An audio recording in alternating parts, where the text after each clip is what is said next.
ಮುಖ್ಯಮಂತ್ರಿ ಸಿದ್ದರಾಮಯ್ಯ ದೆಹಲಿಯಲ್ಲಿದ್ದಾರೆ. ಕೆಲ ಹೊತ್ತಲ್ಲೇ ಪ್ರಧಾನಮಂತ್ರಿ ನರೇಂದ್ರ ಮೋದಿ ಅವರನ್ನ ಭೇಟಿಯಾಗಲಿದ್ದಾರೆ.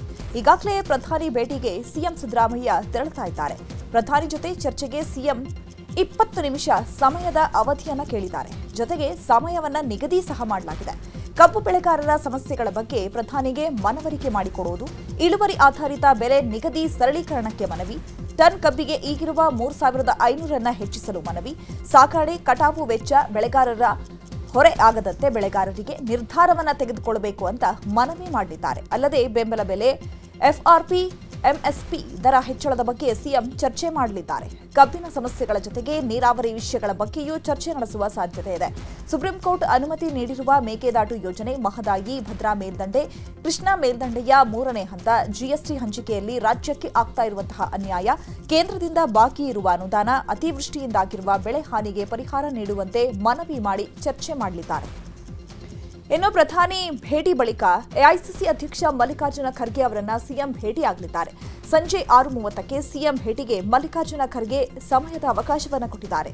ಸಂಪುಟ ಪುನಾರಚನೆ ಸದ್ಯಕ್ಕೆ ಬೇಕೋ ಬೇಡವೋ ಅಂತ ಖರ್ಗೆ ನಿರ್ಧರಿಸಲಿದ್ದಾರೆ. ಸದ್ಯ ಬೆಳಗಾವಿ ಅಧಿವೇಶನ ಹಿನ್ನೆಲೆ ಸಂಪುಟ ಪುನಾರಚನೆ ಸಾಧ್ಯತೆ ಕಡಿಮೆ ಇದೆ ಅಂತ ಹೇಳಲಾಗ್ತಾ ಇದೆ. ನಾಯಕತ್ವ ಬದಲಾವಣೆ ಚರ್ಚೆ ನಡುವೆ ಸಿಎಂ ಹಾಗೂ ಡಿಸಿಎಂ ಒಟ್ಟಿಗೆ ಕೂತು ಊಟ ಮಾಡಿದ್ದಾರೆ. ದೆಹಲಿಯ ಕರ್ನಾಟಕ ಭವನದಲ್ಲಿ ಎಲ್ಲರೂ ಒಟ್ಟಿಗೆ ಮಧ್ಯಾಹ್ನದ ಭೋಜನ ಸವಿದಿದ್ದಾರೆ ಕಾಂಗ್ರೆಸ್ ನಾಯಕರು. ಸಚಿವ ಎಚ್ಸಿ ಮಹದೇವಪ್ಪ, ಸಿಎಂ ಬಸವರಾಜ ರಾಯರೆಡ್ಡಿ, ಸರ್ಕಾರದ ಮುಖ್ಯ ಸಚೇತಕ ಅಶೋಕ್ ಪಟ್ಟಣ್, ಸಿಎಂ ರಾಜಕೀಯ ಕಾರ್ಯದರ್ಶಿ ನಜೀರ್ ಅಹಮದ್ ಕೂಡ ಪಾಲ್ಗೊಂಡಿದ್ದರು. ಕಾಂಗ್ರೆಸ್ ನಾಯಕರ ದೆಹಲಿ ಪರೇಡ್ಗೆ ಬಿಜೆಪಿ ನಾಯಕರು ಟೀಕಿಸಿದ್ದಾರೆ.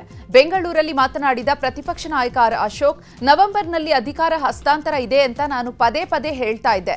ಇಲ್ಲ ಅಂದ್ರೆ ದೆಹಲಿಯಲ್ಲಿ ಹೋಗಿ ಇವರೆಲ್ಲ ಕೂರುವಂತಹ ಪರಿಸ್ಥಿತಿ ಯಾಕೆ ಬಂತು? ರೈತರ ಕಷ್ಟ ಕೇಳಲ್ಲ, ಕಬ್ಬು ಬೆಳೆಗಾರರ ಸಮಸ್ಯೆ ಕೇಳಲ್ಲ, ಕೃಷ್ಣ ಮೃಗಗಳು ಸತ್ತಿವೆ, ಇವೆಲ್ಲ ಬಿಟ್ಟು ದೆಹಲಿಯಲ್ಲಿದ್ದಾರೆ ಅಂದ್ರೆ ದೆಹಲಿಯಲ್ಲಿ ಅಂತ ಘನಂದಾರಿ ಕೆಲಸ ಏನಿದೆ? ಸಂಪುಟ ಪುನರ್ರಚನೆ ಆದ್ರೆ ಡಿಕೆಶಿಗೆ ಪಂಗನಾಮ ಗ್ಯಾರಂಟಿ ಅಂತ ಹೇಳಿದ್ದಾರೆ. ಗೊಂದಲದ ಗೂಡಾಗಿದೆ ಕಾಂಗ್ರೆಸ್, ಗೊಂದಲದ ಗೂಡಾಗಿದೆ. ಯಾವ ಕಾಂಗ್ರೆಸ್ಸು ಇವತ್ತು ಅಭಿವೃದ್ಧಿ ಚಿಂತನೆಯನ್ನು ಮಾಡಬೇಕಾಯಿತು, ರೈತರ ಕಷ್ಟಗಳನ್ನು ಕೇಳಬೇಕಾಯಿತು. ಒಂದು ಕಡೆ ಕಬ್ಬು ಬೆಳೆಗಾರರ ಸಮಸ್ಯೆ ಇನ್ನೂ ಬಗೆಹರದೇ ಇಲ್ಲ. ಇನ್ನೂ ಒಂದು ಕಡೆ ಕಾಡು ಮೃಗಗಳ ಹಾವಳಿಯಿಂದ ಜನ ಸಾಯ್ತಾ ಇದ್ದಾರೆ. 23 ಕೃಷ್ಣ ಮೃಗಗಳು ಸತ್ತಿರೋ ಅಂಥದ್ದನ್ನು ನಾವು ನೋಡ್ತಾ ಇದ್ದೀರಿ. ಇದೆಲ್ಲ ಬಿಟ್ಟು ಡೆಲ್ಲಿಯಲ್ಲೇ ಇದ್ದಾರೆ ಅಂತ ಹೇಳಿದ್ರೆ ಅಂಥ ಗರಂದಾರಿ ಕಾರ್ಯ ಏನು? ಕ್ಯಾಬಿನೆಟ್ ವಿಸ್ತರಣೆ ಆದರೆ ಡಿ ಕೆ ಶಿವಕುಮಾರ್ಗೆ ಪಂಗನಾಮ. ಕ್ಯಾಬಿನೆಟ್ ರೀಶಫಲ್ ಆದರೆ ಡಿ ಕೆ ಶಿವಕುಮಾರ್ ಇಲ್ಲ, ಆಗದೇ ಇದ್ದರೆ ಡಿ ಕೆ ಶಿವಕುಮಾರ್ ಅವರು ಅವಕಾಶ ಇದೆ. ಕಾಂಗ್ರೆಸ್ ರಾಜ್ಯ ಸರ್ಕಾರಕ್ಕೆ ಇಚ್ಛಾಶಕ್ತಿಯ ಕೊರತೆ ಇದೆ ಅಂತ ಸಂಸದ ವಿ ಸೋಮಣ್ಣ ಹೇಳಿದ್ದಾರೆ. ರಾಜ್ಯ ದೇಶದ ಸಮಸ್ಯೆಗಳ ಬಗ್ಗೆ ಅರಿವೇ ಇಲ್ಲದಿರುವಂತಹ ಮೊಂಡುತನದ ವ್ಯವಸ್ಥೆಯಲ್ಲಿ ಸಿದ್ದರಾಮಯ್ಯ ಸರ್ಕಾರ ಇದೆ. ಈ ಸರ್ಕಾರಕ್ಕೆ ತಲೆನೂ ಇಲ್ಲ, ಬುಡಾನೂ ಇಲ್ಲ, ಗಾಂಭೀರ್ಯತೆ ಅನ್ನೋದು ಮೊದಲೇ ಗೊತ್ತಿಲ್ಲ. ಇಂತಹ ನಿರ್ಲಿಪ್ತ ಅವ್ಯವಸ್ಥೆಯ ಸರ್ಕಾರವನ್ನ ನಾನು ನೋಡಿಲ್ಲ ಅಂತ ಕಿಡಿಕಾರಿದ್ದಾರೆ.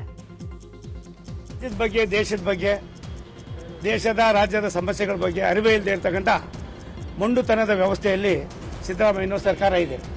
ಈ ಸರ್ಕಾರಕ್ಕೆ ಏನು ಹೇಳಿದ್ರು ಕೂಡ ತಲೆನೂ ಇಲ್ಲ, ಬುಡಾನೂ ಇಲ್ಲ, ಗಾಂಭೀರ್ಯತೆ ಅನ್ನೋದು ಮೊದಲೇ ಗೊತ್ತಿಲ್ಲ. ಇಂಥ ಜನರು ಕಟ್ಕೊಂಡು ಏನೂ ಮಾಡೋಕ್ಕಾಗೋದಿಲ್ಲ. ದುರಂತ. ನನ್ನ 50-48 ವರ್ಷದ ಅನುಭವದಲ್ಲಿ ಇಂಥ ಕೆಟ್ಟ ವ್ಯವಸ್ಥೆಯನ್ನು ಸಿದ್ದರಾಮಯ್ಯನವ್ರ ಕಾಲದಲ್ಲಿ ಬರ್ತದೆ ಅಂತ ನಾನು ನಿರೀಕ್ಷೆ ಮಾಡಿರಲಿಲ್ಲ. ರಾಜ್ಯದ ಬಗ್ಗೆ ಡಿಕೆ ಶಿವಕುಮಾರ್ ಹಣೆಯಲ್ಲಿ ಬರೆದಿದ್ರೆ ಸಿಎಂ ಆಗ್ತಾರೆ ಅಂತ ಬೆಂಗಳೂರಲ್ಲಿ ಬಿಜೆಪಿ ಉಚ್ಚಾಟಿತ ಶಾಸಕ ಎಸ್ಟಿ ಸೋಮಶೇಖರ್ ಹೇಳಿದ್ದಾರೆ. ಡಿಕೆಶಿ ಹಣೆಯಲ್ಲಿ ಸಿಎಂ ಆಗೋದನ್ನ ಬರೆದಿದ್ರೆ ಯಾರೂ ತಪ್ಪಿಸಲು ಆಗಲ್ಲ. ಡಿಕೆಶಿ ಅವರು ದೈವ ಭಕ್ತರು, ಸಿಎಂ ಆಗ್ತಾರೆ ಅಂತ ಬರೆದಿದ್ರೆ ಯಾರು ಕೂಡ ತಪ್ಪಿಸಲು ಆಗಲ್ಲ ಅಂತ ಡಿಕೆಶಿ ಪರ ಬ್ಯಾಟ್ ಬೀಸಿದ್ದಾರೆ. ಇವತ್ತೆಲ್ಲ ಅವತ್ತು ಹೇಳ್ತಾ ಇದ್ದೇನೆ, ಉಪಮುಖ್ಯಮಂತ್ರಿಗಳು ದೈವ ಭಕ್ತರು. ಅವ್ರ ಹಣೆಯಲ್ಲಿ ಮುಖ್ಯಮಂತ್ರಿ ಆಗಬೇಕು ಅಂತಕ್ಕಂಥದ್ದೇನಾದ್ರು ಬರೆದಿದ್ರೆ ಯಾರು ಕೂಡ ತಪ್ಸೋಕ್ಕಾಗೋದಿಲ್ಲ. ಇವತ್ತೆಲ್ಲ ಅವತ್ತಿಂದ ಹೇಳ್ತೇನೆ ಇದ್ದೀನಿ ನಾನು. ಅಲ್ಲ, ದೈವ ಭಕ್ತರು ಎಲ್ಲ ದೇವ್ರುಗಳು ಕೈ ಮುಗಿತಾರೆ, ಭಕ್ತಿಯಿಂದ ಮುಗಿತಾರೆ, ಪೂಜೆ ಮಾಡ್ತಾರೆ, ಎಲ್ಲ ಮಾಡ್ತಾರೆ, ಆಯಿತಾ? ಅವ್ರ ಹಣೆಯಲ್ಲಿ ಬರೆದಿದ್ರೆ ಯಾರಾದರೂ ತಪ್ಸೋಕ್ಕಾಗುತ್ತದ? ಯಾರೂ ತಪ್ಸೋಕ್ಕಾಗೋದಿಲ್ಲ. ಅದರಿಂದ ಅವ್ರ ಹಣೆಯಲ್ಲಿ ಏನು ಬರೆದಿರ್ತದೆ ಅದು ಮುಂದಿನ ದಿವಸಗಳಲ್ಲಿ ಆಗ್ತದೆ. ನಾನು ಇವತ್ತು ಸಿಎಂ ಯಾರು ಅನ್ನೋದು ಬಿಜೆಪಿಗೆ ಅವಶ್ಯಕತೆ ಇಲ್ಲ ಅಂತ ಬೆಂಗಳೂರಲ್ಲಿ ಪರಿಷತ್ ಸದಸ್ಯ ಸಿಟಿ ರವಿ ಹೇಳಿದ್ದಾರೆ. ಸಿಎಂ ಬದಲಾವಣೆ ಅನ್ನೋದು ಮುನ್ನೆಲೆಗೆ ತಂದು ಅದೇ ಚರ್ಚೆ ಮಾಡುತ್ತಿದ್ದಾರೆ. 90ಕ್ಕೂ ಹೆಚ್ಚು ಬಾರಿ ಕಾಂಗ್ರೆಸ್ಸೇತರ ಸರ್ಕಾರ ವಜಾ ಮಾಡಿದ ಕೀರ್ತಿ ಕಾಂಗ್ರೆಸ್ಸಿಗಿದೆ. ಆ ರೀತಿ ಮಾಡೋದಾಗಿದ್ರೆ ಅನೇಕ ಪಕ್ಷಗಳಿಗೆ ಅಧಿಕಾರಕ್ಕೆ ಬರ್ತಾ ಇರಲಿಲ್ಲ. ಮೋದಿ ಅವರು ಎಂದೂ ಆ ರೀತಿ ಮಾಡಿಲ್ಲ. ವಿಚಾರ ಅಂದ್ರೆ ಇದು ಕೆಟ್ಟ ಸರ್ಕಾರ ಅಂತ ಕಿಡಿಕಾರಿದ್ರು. ಮುಖ್ಯಮಂತ್ರಿ ಆಗ್ತಾರೆ ಅನ್ನೋದು ಬಿಜೆಪಿಗೆ ಸಂಬಂಧ ಇಲ್ಲ, ನಮಗೇನು ಸಂಬಂಧ ಇಲ್ಲ. ಕಾಂಗ್ರೆಸ್ಸಿಗೆ 136 ಸೀಟ್ ಕೊಟ್ಟಿದ್ದಾರೆ ಜನ. 5 ವರ್ಷ ನಿಮ್ಮದೇ ಸರ್ಕಾರ. ನಾವು ಕಾಂಗ್ರೆಸ್ ಥರ ಕಾಂಗ್ರೆಸ್ಸೇತರ ಪಕ್ಷಗಳನ್ನು ಡಿಸ್ಟೆಬಿಲೈಸ್ ಮಾಡುವಂಥ ರಾಜಕಾರಣದಲ್ಲಿ ನಂಬಿಕೆ ಇಟ್ಟಿಲ್ಲ ನಮಗೆ. ಈಗ 90ಕ್ಕೂ ಹೆಚ್ಚು ಬಾರಿ ಕಾಂಗ್ರೆಸ್ಸೇತರ ಸರ್ಕಾರವನ್ನು ವಜಾ ಮಾಡಿದಂಥ ಕುಖ್ಯಾತಿ ಕಾಂಗ್ರೆಸ್ಸಿಗಿದೆ. ಸಿಎಂ ಜೊತೆ ದೆಹಲಿಗೆ ತೆರಳುವುದಕ್ಕೂ ಮುನ್ನ ಮಾತನಾಡಿದ ಸಚಿವ ಮಹದೇವಪ್ಪ, ದೆಹಲಿಯಲ್ಲಿ ಪ್ರಧಾನಿ ಜೊತೆ ಮೀಟಿಂಗ್ ಇದೆ, ಸಿಎಂ ಜೊತೆ ಹೋಗ್ತಾ ಇದ್ದೇವೆ. ಕಬ್ಬು ಬೆಳೆಗಾರರ ಸಮಸ್ಯೆ ಕುರಿತು ಸಿಎಂ ಪ್ರಧಾನಿ ಜೊತೆ ಚರ್ಚೆ ಮಾಡಲಿದ್ದಾರೆ. ಸಂಪುಟ ವಿಚಾರ ಸೇರಿದಂತೆ ಉಳಿದ ಎಲ್ಲಾ ವಿಚಾರಗಳು ಸಿಎಂ ಹಾಗೂ ಹೈಕಮಾಂಡ್ಗೆ ಬಿಟ್ಟಿದ್ದು. ಏನಾಗಬೇಕು ಅನ್ನೋದನ್ನ ಹೈಕಮಾಂಡ್ ತೀರ್ಮಾನ ಮಾಡುತ್ತೆ ಅಂತ ಹೇಳಿದ್ರು. ಎಲ್ಲಿಗೆ ಮುಖ್ಯಮಂತ್ರಿಗಳ ಜೊತೆ ಹೋಗ್ತಾ ಇರೋದು ಮೀನಾಗೆ ಕಬ್ಬು ಬೆಳೆಗಾರರ ಸಮಸ್ಯೆಗಳನ್ನು ಚರ್ಚೆ ಮಾಡೋಕ್ಕೆ, ರೈತ ಸಮಸ್ಯೆ, ಆಮೇಲೆ ಇತರ ರಾಜ್ಯ ಸಮಸ್ಯೆಗಳನ್ನು ಸಂಬಂಧಪಟ್ಟರ ಜೊತೆಗೆ ಚರ್ಚೆ ಮಾಡಬೇಕು ಅಂತ ಇದ್ದಾರೆ. ಅದನ್ನು ಬಿಟ್ಟು ಉಳಿದದೆಲ್ಲ ಹೈಕಮಾಂಡ್ಗೆ ಮುಖ್ಯಮಂತ್ರಿಗಳಿಗೆ ಬಿಟ್ಟಿರೋ ವಿಚಾರ. ಅಂದರೆ ಬಿಹಾರ್ ಎಲೆಕ್ಷನ್ ಆದಮೇಲೆ ಅವರು ಭೇಟಿಯಾಗಿಲ್ಲಲ್ಲ ಅಧ್ಯಕ್ಷರನ್ನ, ಸಹಜವಾಗಿ ಭೇಟಿ ಆಗ್ತಾರೆ. ಏನೂ ನಮ್ಗೆ ಗೊತ್ತಿಲ್ಲ, ಅದು ACCಗೆ ಮತ್ತು ಅಧ್ಯಕ್ಷರಿಗೆ ಗೊತ್ತಿರೋ ವಿಷಯ. ಅವ್ರು ಕೂತ್ಕೊಂಡು ಏನು ಮಾಡಬೇಕು, ಏನು ಮಾಡಬಾರ್ದು, ಏನಾಗಬೇಕು, ಏನಾಗಬಾರ್ದು ಅವ್ರು ತೀರ್ಮಾನ ಮಾಡ್ತಾರೆ. ತುಮಕೂರಲ್ಲಿ ಸಚಿವ ಪರಮೇಶ್ವರ್ ಮಾತನಾಡಿ, ಈಗಾಗಲೇ ಸುಪ್ರೀಂನಲ್ಲಿ ಮೇಕೆದಾಟು ಯೋಜನೆ ಬಗ್ಗೆ ನಮ್ಮ ಪರ ತೀರ್ಪು ಬಂದಿದೆ. ಅದಕ್ಕೆ ಕೇಂದ್ರ ಸರ್ಕಾರ ಸಹಕಾರವನ್ನು ಕೊಡಬೇಕಾಗುತ್ತೆ. ಆ ವಿಚಾರದ ಬಗ್ಗೆಯೂ ಮಾನ್ಯ ಮುಖ್ಯಮಂತ್ರಿಗಳು ಚರ್ಚೆ ಮಾಡ್ತಾರೆ. ಕಬ್ಬು ಬೆಳೆಗೆ ಬೆಲೆ ತೀರ್ಮಾನ ಮಾಡೋದು ಕೇಂದ್ರ ಸರ್ಕಾರ. ಈ ಬಗ್ಗೆಯೂ ಚರ್ಚೆ ನಡೆಯಲಿದೆ ಅಂತ ಅಂದ್ರು. ಸುಪ್ರೀಂ ಕೋರ್ಟ್ನಲ್ಲಿ ಮೇಕೆದಾಟು ಬಗ್ಗೆ ನಮ್ಮ ಪರವಾಗಿ ತೀರ್ಪನ್ನು ಕೊಟ್ಟಿದ್ದಾರೆ. ಅದಕ್ಕೆ ಕೇಂದ್ರ ಸರ್ಕಾರ ಕೂಡ ಸಹಕಾರವನ್ನು ಕೊಡಬೇಕಾಗ್ತದೆ. ಬಹುಶಃ ಆ ವಿಷಯವನ್ನು ಕೂಡ ಮಾನ್ಯ ಮುಖ್ಯಮಂತ್ರಿಗಳು ಚರ್ಚೆ ಮಾಡ್ತಾರೆ ಅಂತ ಅಂದ್ಕೊಂಡಿದ್ದೇನೆ. ಕಬ್ಬು ಬೆಲೆ ತೀರ್ಮಾನ ಮಾಡ್ತಕ್ಕಂಥದ್ದು ಕೇಂದ್ರ ಸರ್ಕಾರ. ಅದನ್ನು ಹೆಚ್ಚು ಕರ್ನಾಟಕದ ಮಟ್ಟಿಗೆ ಇನ್ನೂ ಹೆಚ್ಚು ಕೊಡಬೇಕಾಗ್ತದೆ ಅನ್ನೋವಂಥದ್ದನ್ನು ಅವರ ಮುಂದೆ ಇಡೋದಕ್ಕೂ ಕೂಡ ಸಾಧ್ಯತೆ ಇದೆ. ಸಂಪುಟ ವಿಸ್ತರಣೆ ವೇಳೆ ಹೊಸ 15 ಶಾಸಕರಿಗೆ ಸಚಿವ ಸ್ಥಾನ ನೀಡಿದ್ರೆ ಒಳ್ಳೆಯದು ಅಂತ ಶಾಸಕ ಬಸವರಾಜ ಶಿವಗಂಗಾ ಹೇಳಿದ್ದಾರೆ. ದಾವಣಗೆರೆಯಲ್ಲಿ ಮಾತನಾಡಿದ ಶಿವಗಂಗಾ, ಹೊಸ ಶಾಸಕರಿಗೆ ಹೊಸ ಆಲೋಚನೆಗಳು ಇರುತ್ತೆ. ದಾವಣಗೆರೆಗೆ ಇನ್ನೊಂದು ಸಚಿವ ಸ್ಥಾನ ನೀಡಿದ್ರೆ ಒಳ್ಳೆಯದಾಗುತ್ತೆ. ಹೊಸ ಶಾಸಕರು ನಾನು, ದೇವೇಂದ್ರಪ್ಪ, ಬಸವಂತಪ್ಪ 3 ಜನ ಇದ್ದೇವೆ ಅಂತ ಹೇಳುವ ಮೂಲಕ ತಾನೂ ಕೂಡ ಮಂತ್ರಿ ಸ್ಥಾನದ ಆಕಾಂಕ್ಷಿ ಅಂತ ನುಡಿದಿದ್ದಾರೆ.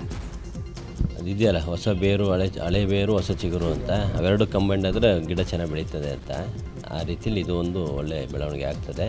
ಯಾಕೆಂದರೆ ಹೊಸಬ್ರ ಹತ್ರ ಹೊಸ ಹೊಸ ಥಾಟ್ಸ್ ಇರ್ತದೆ, ಏನು ಅಭಿವೃದ್ಧಿ ಅದ್ರ ಬಗ್ಗೆ, ಅದೊಂದು ಅನುಕೂಲ ಆಗ್ತದೆ ಅಂತ ನನ್ನ ಅಭಿಪ್ರಾಯ. ಹೊಸಬ್ರಿಗೆ ಅವಕಾಶ ಮಾಡಬೇಕು. ಕೊಟ್ಟರೆ ಯಾರು ಬೇಡ ಅಂತಾರೆ, ಹಂಗಂತ ನನಗೆ ಕೇಳಲ್ಲಪ್ಪ. ನನ್ನ ಬೇರೆ ಅಜೆಂಡಾ ಇದೆ, ನನ್ನ ಅಜೆಂಡಾ ಹೇಳಿದ್ದೀನಿ, ನನ್ನ ಅಜೆಂಡಾ ಬೇರೆ ಇದೆ, ನಾನೇನು ಕೇಳಲ್ಲ, ಬೇರೆಯವ್ರಿಗೆ ಮಾಡಿಕೊಳ್ಳಿ. ಸಚಿವ ಸಂಪುಟದಲ್ಲಿ ಯುಟಿ ಖಾದರ್ಗೆ ಸ್ಥಾನ ಸಿಗುತ್ತೆ ಎಂಬ ಚರ್ಚೆಗೆ ಸ್ಪೀಕರ್ ಯುಟಿ ಖಾದರ್ ಪ್ರತಿಕ್ರಿಯೆ ನೀಡಿದ್ದಾರೆ. ಸದ್ಯದ ರಾಜಕೀಯ ಬೆಳವಣಿಗೆಗಳ ABCD ನನಗೆ ಗೊತ್ತಿಲ್ಲ. ಬೆಳಗಾವಿ ಅಧಿವೇಶನ ಚೆನ್ನಾಗಿ ನಡೆಸಬೇಕು, ಜನರ ಕಷ್ಟಗಳಿಗೆ ಸ್ಪಂದಿಸಬೇಕು, ಇದಿಷ್ಟೇ ನಮ್ಮ ಮುಂದೆ ಇರುವಂತಹ ಗುರಿ ಅಂತ ಹೇಳಿದ್ರು. ನಮಗೆ ಈಗ ಡಿಸೆಂಬರ್ 8ರಿಂದ 20ನೇ ತಾರೀಕಿಗೆ 19ನೇ ತಾರೀಕುವರೆಗೆ ಸೆಷನ್ ನಡೆಯುವ ಜವಾಬ್ದಾರಿ ನಮಗೆ ಬರೀ ಕೂಡ ಇದೆ. ನಾವು ಆಡಳಿತ ಪಕ್ಷ, ಪ್ರತಿಪಕ್ಷ ಅದೇ ಎಲ್ಲ ವಿಶ್ವಾಸಕ್ಕೆ ತೆಗೆದುಕೊಂಡು ಹೇಗೆ ಸಮರ್ಪಕವಾಗಿ ಈ ಅಧಿವೇಶನ ನಡೆಸಬೇಕು, ಕರ್ನಾಟಕ ರಾಜ್ಯ ಉತ್ತರ ಕನ್ನಡ ಜನರಿಗೆ ಪ್ರಯೋಜನ ಆಗಬೇಕಂತ ಅದರ ಬಗ್ಗೆ ಚಿಂತಿತರಾಗಿದ್ದೇವೆ. ರಾಜ್ಯದಲ್ಲಿ ಏನು ನಡೀತದೆ ನಮಗೆ ವಿಚಾರವೇ ಅದು ABCD ಇವತ್ತು ಗೊತ್ತಿಲ್ಲ ಅಂತ ಹೇಳಲಿಕ್ಕೆ ನಾನು ಬಯಸ್ತೇನೆ.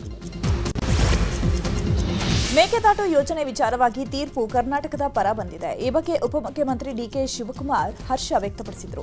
ಇನ್ನು ದೆಹಲಿಯಲ್ಲಿ ಸುಪ್ರೀಂ ಕೋರ್ಟ್ ವಕೀಲ ಶ್ಯಾಮ್ ದಿವಾನ್ರನ್ನ DCM DKಶಿ ಸನ್ಮಾನಿಸಿದ್ದಾರೆ. ಕರ್ನಾಟಕದ ಪರ ಸುಪ್ರೀಂನಲ್ಲಿ ಶ್ಯಾಮ್ ದಿವಾನ್ ವಾದವನ್ನ ಮಂಡಿಸಿದರು. ಸರ್ಕಾರದ ವಿರುದ್ಧ ಬಿಜೆಪಿ ಉಚ್ಚಾಟಿತ ಶಾಸಕ ಎಸ್ಟಿ ಸೋಮಶೇಖರ್ ಅಸಮಾಧಾನ ವ್ಯಕ್ತಪಡಿಸಿದ್ದಾರೆ. ಹಣ ಬಿಡುಗಡೆ ಮಾಡಿದ್ರೂ ವೈಟ್ ಟಾಪಿಂಗ್ ಕಾಮಗಾರಿ ಪೂರ್ಣಗೊಳಿಸದಿದ್ದಕ್ಕೆ ಪತ್ರ ಬರೆದು ಬೇಸರ ಹೊರಹಾಕಿದ್ದಾರೆ.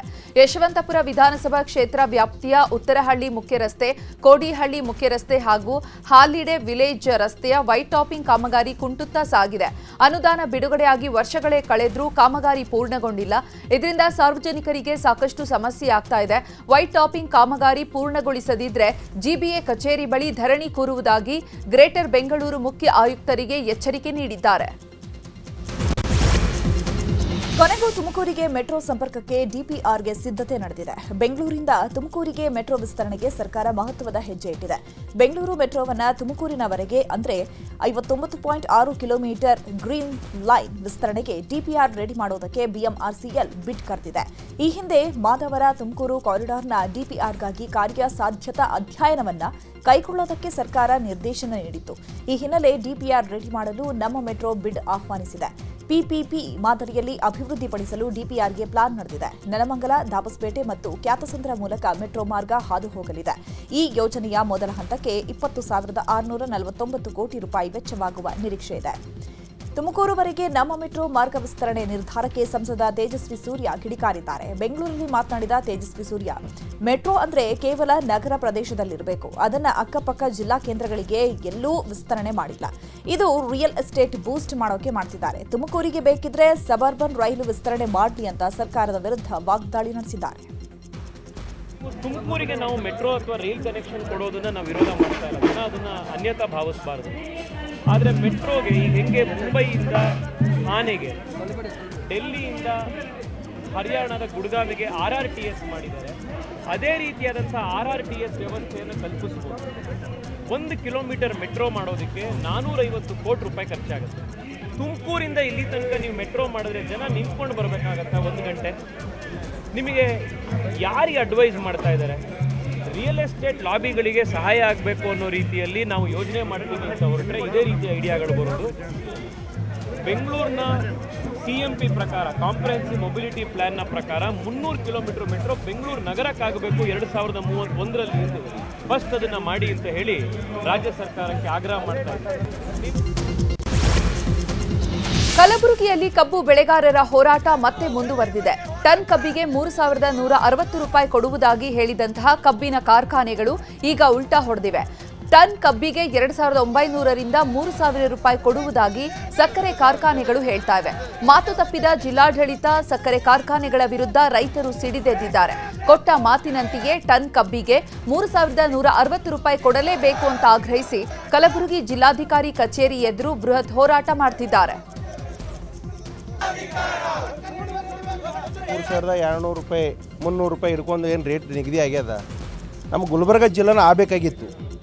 ಯಾಕಂತಂದ್ರೆ ಮಾನ್ಯ ಪ್ರಿಯಾಂಕ್ ಖರ್ಗೆ ಸಾಹೇಬರು ಏನೋ ಒಂದು ಇಲ್ಲಿ ಮೀಟಿಂಗ್ ಕರೆದು ಯಾರು ರೈತರಿಗೂ ಕರೆದಿಲ್ಲ. ಅವರು DC ಅವರು ಮಂತ್ರಿಯವರು ಕಲಿತು ಒಂದು ರೈತರ ಸಭೆ ಮಾಡಬೇಕಾಗಿತ್ತು. ಸಭೆ ಮಾಡಲಾರ್ದೆ ಅವರೇ ಒಂದು ರೈತ, ಯಾಕಂದ್ರೆ ಬೆಳೆದವ್ರು ನಾವಿದ್ದೀವಿ, ಅವ್ರು ಎಲ್ಲೇ ಕೂತು ಎಲ್ಲೇ ಒಂದು ರೇಟ್ ಫಿಕ್ಸ್ ಮಾಡ್ತಾರಂತಂದ್ರೆ ಅಲ್ಲಿದು ಇದು ಏನು ಇದ್ದಿದ್ದು ಹೊಣೆಗಾರ ಜಿಲ್ಲಾ ಆಡಳಿತ ಮತ್ತು ನಮ್ಮ ಉಸ್ತುವಾರಿ ಮಂತ್ರಿ ಅಂತ ನಾವು ಹೇಳ್ತೀವಿ. ಇದು ಎಲ್ಲಿಗೆ ಬರ್ತದೆ ಅಂತಂದ್ರೆ ಈಗ ನಾವು ರೋಡಿಗೆ ಇಳಿತೀವಿ. DC ಆಫೀಸ್ ಮುಂದೆ ಮುತ್ತಿಗೆ ಹಾಕಬೇಕಂತ ಇನ್ನೂ ಪ್ರಯತ್ನ ಇದು ಇವತ್ತಿನ ಒಂದೇ ದಿನದ ಅಲ್ಲಿದು.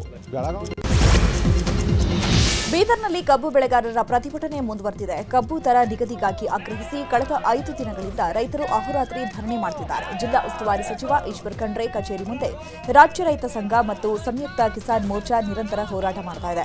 ಟನ್ ಕಬ್ಬಿಗೆ 3,200 ರೂಪಾಯಿ ದರ ನಿಗದಿಪಡಿಸುವವರೆಗೂ ಹೋರಾಟ ಕೈಬಿಡುವುದಿಲ್ಲ ಅಂತ ರೈತರು ಪಟ್ಟು ಹಿಡಿದಿದ್ದಾರೆ. ಇವತ್ತು ಪ್ರತಿಭಟನಾ ಸ್ಥಳಕ್ಕೆ ಜಿಲ್ಲಾ ಉಸ್ತುವಾರಿ ಸಚಿವ ಈಶ್ವರ್ ಖಂಡ್ರೆ ಭೇಟಿ ನೀಡುವ ಸಾಧ್ಯತೆ ಇದೆ. 3,200 ರೂಪಾಯಿ ನೀಡದಿದ್ದರೆ ಮುಂದಿನ ದಿನಗಳಲ್ಲಿ ಉಗ್ರ ಹೋರಾಟ ಮಾಡ್ತೀವಿ ಅಂತ ರೈತರು ಎಚ್ಚರಿಕೆ ನೀಡಿದ್ದಾರೆ.